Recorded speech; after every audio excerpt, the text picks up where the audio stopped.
এই মুরব্বী হেলমেট ছাড়া গাড়ি চালান নিষেধ, আর আপনি তো হেলমেট ছাড়া যাইতেছেন, কিন্তু থানারই যাইতেছে দুর্ঘটনা যদি হয়।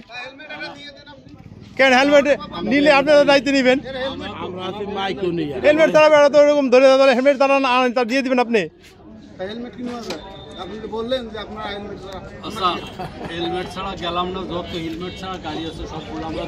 হ্যাঁ, হেলমেট ধরতে দিয়েছেন আপনারা। কাগজ নাই সেটা হেলমেট নাই সেটার জন্য আমরা ধরতেছি না। কাগজ নাই, একেবারে নাই কিছু, সেটাই আমরা আইছিল হুন্ডা ধরার জন্য। আমরা তো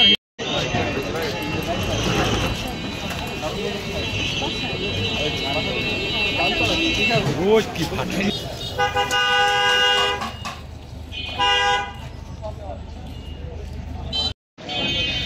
আপনার কাছে কি চাবি ওই ছেলের কাছে।